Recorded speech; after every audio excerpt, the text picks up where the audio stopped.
قائم رکھا ہوا ہے، انسان کو جس نے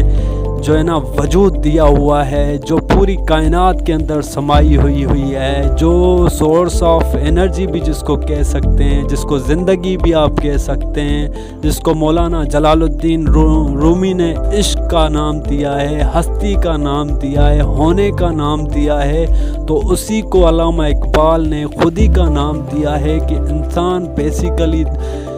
اپنی فطرت میں ایک ہونے کا نام ہے، خودی کا نام ہے۔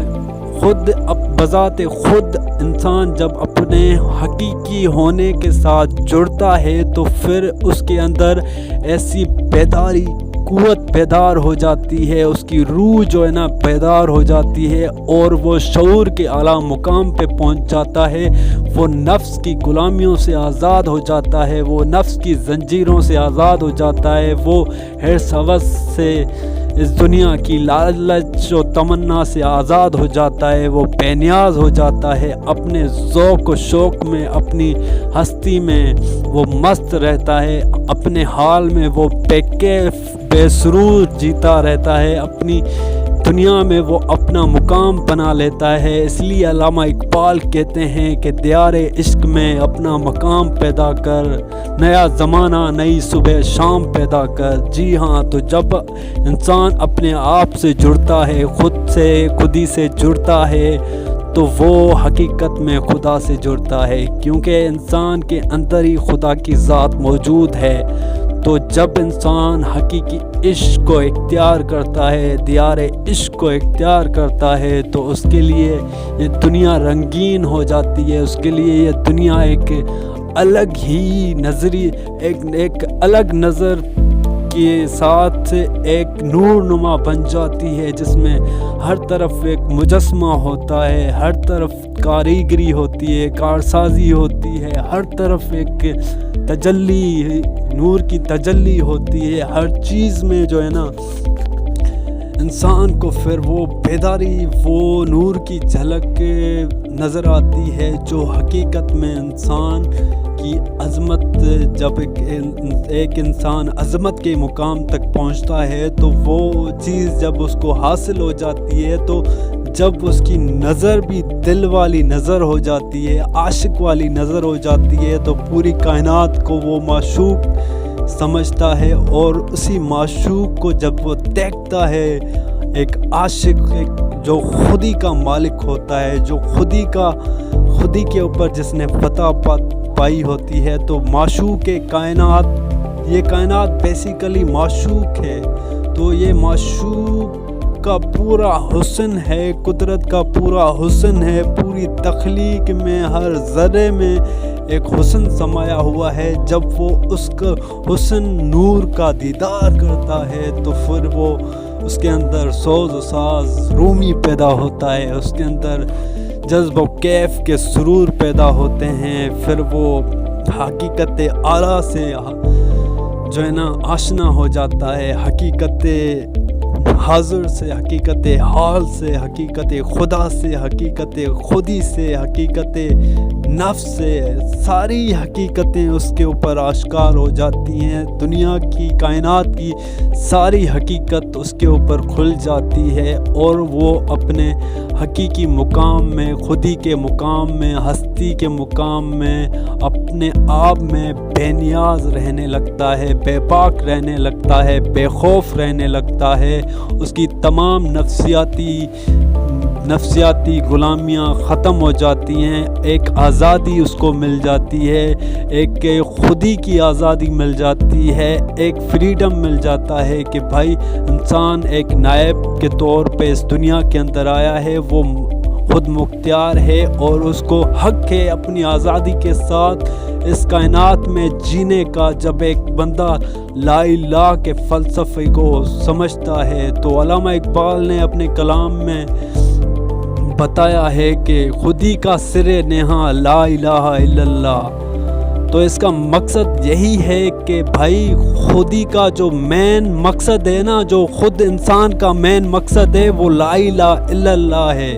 جب انسان لا الہ الا اللہ کی معنی کو حقیقت کو سمجھتا ہے تو پھر اس کو پتہ چلتا ہے کہ انسان جو ہے نا وہ بیسیکلی با اختیار ہے. لا الہ کا مقصد ہے کہ کوئی دوسرا ہے ہی نہیں, کوئی دوسرا موجود ہی نہیں ہے, فقط ایک ہی ذات ہے, ایک ہی حقیقت ہے, ایک ہی خودی ہے, ایک ہی وحدانیت ہے, محبت ہے, جس کے ساتھ اگر ایک انسان جڑتا ہے تو پھر وہ حقیقی بقا, حقیقی نجات کو پا لیتا ہے. پھر اس کو کسی چیز کا کوئی ڈر نہیں رہتا, وہ بے نیاز ہو جاتا ہے, وہ بے فکر ہو جاتا ہے, اور وہ اس کو ایسی زندگی حاصل ہو جاتی ہے جو اس کو بیدار رکھتی ہے, جو اس کو حقیقی کامیابی عطا کرتی ہے. تو بیسیکلی جب انسان اپنے نفس کو, اپنی خواہشات کو, اپنے حرص ہوس کو, اپنے یعنی کہ تمام برائیوں کے اوپر فتح پا لیتا ہے, انسان خود مختار ہو جاتا ہے, اپنی خودی کے اوپر اپنا آپ سے جڑ جاتا ہے, اپنے من میں ڈوب کر پاجا سراغ زندگی. تو اگر میرا نہیں بنتا نہ بن اپنا تو بن. تو زندگی کا سراغ آپ کے اندر ہے. جب آپ اپنے آپ سے جڑتے ہیں تو آپ کے اوپر لا الہ الا اللہ کی حقیقت بھی کھلتی ہے, آپ کو اس کلمے کی معنی کی سمجھ بھی آتی ہے, اس کے حقیقی معنی کی سمجھ بھی آتی ہے کہ بھائی جب آپ اپنی میں کی, اپنی انا کی, اپنی ایگو کی, اپنے نفس کی نفی کرو گے, جب اس کے اوپر فتح پاؤ گے, تب آپ اللہ کی منزل تک پہنچ سکتے ہو, جس میں بس وحدانیت رہ جاتی ہے, یکسانیت رہ جاتی ہے, جس میں واحد ہو جاتا ہے, سب کچھ کل ہو جاتا ہے, سب ایک ہو جاتا ہے, جس میں ساری یعنی کہ جو بھی جتنی بھی بیگانگیاں ہوتی ہیں مٹ جاتی ہیں, جتنی نفرتیں ہوتی ہیں ختم ہو جاتی ہیں. بس تو ہی تو کا اللہ, تو ہی تو یعنی کہ تو ہی تو سمایا ہوا ہے ہر چیز میں, مجھ میں, خود میں, کائنات کے ذرے ذرے میں. پھر وہی اسی یار کی جھلک, اسی خدا کی جھلک کی نظر, اس کا ہی نور نظر آتا ہے ہر چیز میں. بس بندہ پھر اسی کا ہو کے رہ جاتا ہے, وہ اس میں سما جاتا ہے, اور وہ اس میں سما جاتا ہے. اور جب اس طرح ہوتا ہے تو پھر انسان کے لیے اس سے بڑا مقام اور کوئی ہو ہی نہیں سکتا. تو اسی لیے اس کے بعد پھر شروع ہوتا ہے کہ تو شاہی ہے, پرواز ہے کام تیرا, تیرے سامنے آسماں اور بھی ہیں,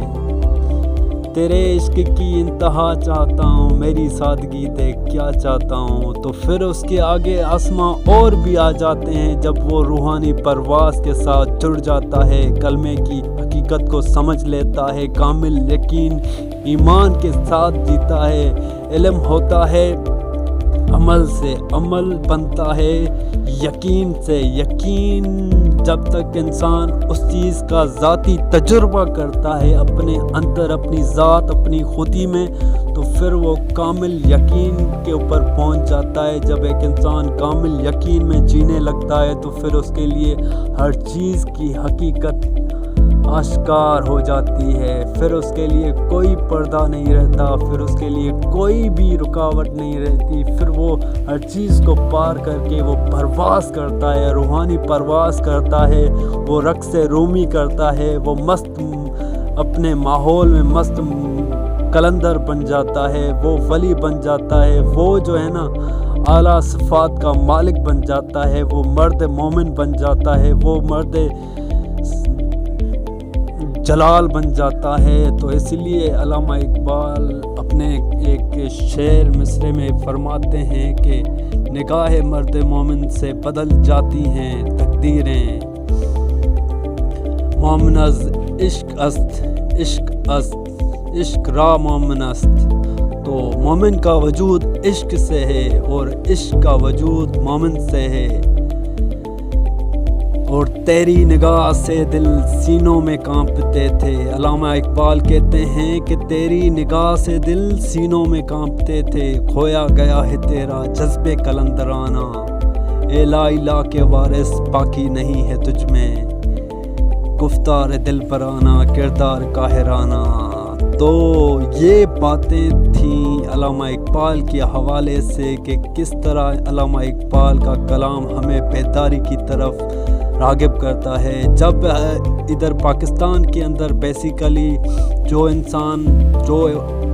بندہ بھی اقبال کو پڑھنے والا ہوتا ہے، اس کو یعنی کہ اس میں دلچسپی لینے والا ہوتا ہے، جب اس کے کلام کو سے جڑتا ہے، ہر ایک جوان جب اس کے اندر ایک بے چینی طلب پیدا ہوتی ہے کہ بھائی میں کون ہوں، میری حقیقت کیا ہے، اس کائنات کی حقیقت کیا ہے، میں کہاں سے آیا ہوں، موت کیا ہے، جب ایسے سوالات جنم لیتے ہیں کسی انسان کی زندگی میں، تو وہ جب پاکستان کے اندر کوئی بندہ، کوئی نوجوان، کوئی بھی ایسا شخص پھر جب وہ اقبال سے جڑتا ہے، جب وہ اقبال سے آشنا ہوتا ہے، جب وہ اقبال سے ملتا ہے شعور کی سطح پر، جب وہ اقبال کے کلام کو غور و فکر میں لاتا ہے، جب وہ اقبال کے کلام کو اپنے اندر اتارتا ہے، جب وہ علامہ اقبال کے کلام کے رازوں سے آشنا ہوتا ہے، تو اس کے لیے پھر ایک حقیقی عشق کا، حقیقی نجات کا، حقیقی آزادی کا راستہ کھل جاتا ہے۔ پھر انسان کو مایوسی اس کی ختم ہو جاتی ہے کہ نہیں بھائی، اس دنیا کے علاوہ، اس حرص ہوس والی دنیا کے علاوہ، اس مایوسی والی دنیا کے علاوہ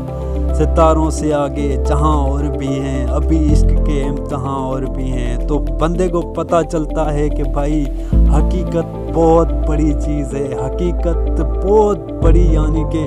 بڑا راستہ ہے، حقیقت انسان کی بہت اعلیٰ ہے، حقیقت انسان کی بہت ہی عظمت والی ہے۔ انسان کوئی بھیڑ بکری جانور نہیں ہے کہ اس کو جو ہے نا صرف اپنے کھانا پینا اور سونا۔ انسان حقیقی طور پہ ایک عظمت کے مقام والا انسان ہے، جس کے اندر شعور ہوتا ہے، جس کے اندر زندہ دلی ہوتی ہے، جس کے اندر خودی اور خودداری ہوتی ہے، جس کے اندر خدا بستا ہے، جس کے اندر بیداری ہوتی ہے۔ وہ حقیقی انسان ہوتا ہے، وہ مرد مومن، مرد کلندر، مرد صفات ہوتا ہے۔ تو اس کی طرف جب بندہ اس فلسفے کو جانتا ہے، اقبال کے فلسفے کو جانتا ہے، تو پھر اقبال اس کے لیے ایک رہنما ثابت بنتا ہے، پھر اس کے لیے اقبال ایک راستہ بن جاتا ہے، اس کی رہنمائی کرنے لگتا ہے، چاہے وہ باطنی طور پہ ہو، چاہے وہ کتابی طور پہ ہو، ظاہری طور پہ ہو۔ تو اقبال جب جوان سے ملتا ہے تو اس کو اپنے آپ سے آگاہ کرتا ہے، اس کو اپنے آپ سے جوڑتا ہے، اس کو اپنے آپ میں مگن کرتا ہے کہ اے بندے، تو دنیا کے پیچھے دنیا کی حقیقت کو سمجھ رہا ہے، پہلے خود کی اپنی حقیقت کو تو جان۔ جب آپ کو خود کا پتہ ہوگا پھر ہی آپ دوسرے کی حقیقت، دنیا کی حقیقت، کائنات کی حقیقت کو جان سکتے ہیں نا۔ تو اسی حوالے سے ایک قول ہے کہ جس نے خود کو جان لیا اس نے خدا کو جان لیا۔ تو اقبال بیسیکلی جب کوئی بندہ اقبال سے جڑتا ہے، نوجوان کو اقبال کو پڑھنا شروع کرتا ہے نیا، تو وہ اس کے اندر ایک نئی امید کی کرن پیدا کرتا ہے، نئی ایک آرزو پیدا کرتا ہے، نئی ایک زندگی کی ترنگ پیدا کرتا ہے، جس میں بیداری ہوتی ہے، جس میں زندہ دلی ہوتی ہے، جس میں عشق حقیقی ہوتا ہے، جس میں یار کا حسن دیدار ہوتا ہے، جس میں کائنات کی رنگینیاں ہوتی ہیں، جس میں یعنی کہ انسان کے اندر ایک حقیقی جذبہ بیدار ہو جاتا ہے کہ مجھے یہ مقام حاصل کرنا ہے، مجھے اپنی حقیقت میں تک پہنچنا ہے، جو انسان کی عظمت کی حقیقت ہے۔ پھر وہ اس کے لیے جستجو کرنے لگتا ہے، تمنا کرنے لگتا ہے، پھر وہی اقبال اس کو لے جاتا ہے اپنے مرشد رومی کے پاس، اور رومی سے جب انسان جڑتا ہے تو وہ فیضیاب ہو جاتا ہے۔ پھر رومی تو ایک بہت بڑی ہستی ہیں جن کے کلام میں ایک روحانیتی سمائی ہوئی ہے، تصوف سمایا ہوا ہے۔ پھر رومی اقبال اس جوان کو ایسی دنیا کے اندر داخل کر دیتے ہیں جو اس دنیا کے تصور میں بھی نہیں لائی جا سکتی، جو احساسات فیلنگز کی دنیا ہے، جو بیداری کی دنیا ہے، جو زندہ دلی کی دنیا ہے، جو یعنی کہ خدا کی دنیا ہے، جو خدا کے راستے کی دنیا ہے، جو یعنی کہ انسان کی بقا کی دنیا ہے، جو بیداری کی نجات کی دنیا ہے، جو انسان کی یعنی کہ حقیقی جو جینا کہتے ہیں نا، حقیقی جینے کی دنیا ہے۔ پھر وہاں تک انسان پہنچتا ہے جستجو کرتے کرتے۔ اقبال ہی ایک ایسا راستہ بنتا ہے پاکستان کے اندر جو ایک بندے کو اپنی حقیقی بیداری، حقیقی خود کے ساتھ، اپنے من کے ساتھ، حقیقت کے ساتھ جڑنے کے لیے ایک بہت بڑا رہنما ہے۔ تو اقبال ایک کلام میں فرماتے ہیں کہ دل سوز سے خالی ہے، نگہ پاک نہیں ہے، پھر اس میں عجب کیا کہ تو بے باک نہیں ہے، کیا صوفی و ملا کو خبر میرے جنوں کی، ان کا سر دامن بھی ابھی چاک نہیں ہے۔ تو جب ہم بہت سارے اسکالرز کو سنتے رہتے ہیں، بہت سارے لوگوں کو سنتے رہتے ہیں، لیکن جب ہم علامہ اقبال سے آشنا ہوتے ہیں، اس کے کلام سے، اس کی کتابوں سے آشنا ہوتے ہیں، پھر ہمیں زندگی کا اندازہ ہوتا ہے، پھر ہمیں حقیقت کا اندازہ ہوتا ہے، پھر ہمیں اپنی ذات کا پتہ چلتا ہے، خدا کی ذات کا پتہ چلتا ہے۔ پھر انسان کے اندر ایک بیداری جنم لیتی ہے، ایسی بیداری جنم لیتی ہے جس میں راحت ہوتی ہے، جس میں سکون ہوتا ہے، جس میں اطمینان ہوتا ہے، جس میں جو ہے نا مستی ہوتی ہے، سوز ہوتا ہے، سرور ہوتا ہے، کیف ہوتا ہے، رقص رومی ہوتا ہے۔ پھر انسان جو ہے نا سراپا جواب بن جاتا ہے، اس کے سوالات ختم ہو جاتے ہیں، اس کی یعنی کہ کوئی انتہا ہی نہیں رہتی، پھر وہ انتہا تک پہنچ جاتا ہے۔ تو اقبال کے حوالے سے کلام تو بہت تھا، لیکن آج کے لیے اتنا ہی۔ تو انشاءاللہ نیکسٹ کسی ویڈیو میں اور اس اقبال کے کلام کے حوالے سے، اقبال کی ذات کے حوالے سے بات چیت کریں گے۔ تو آج کے لیے اتنا ہی۔ تو دوستو آپ سے گزارش ہے کہ چینل کو لائک کریں، سبسکرائب کریں اور دوستوں کے ساتھ شیئر کریں، بیل آئیکن کے بٹن کو بھی ضرور دبا دیں۔ اللہ آپ کا حامی و ناصر ہو۔ Stay bless you, be happy.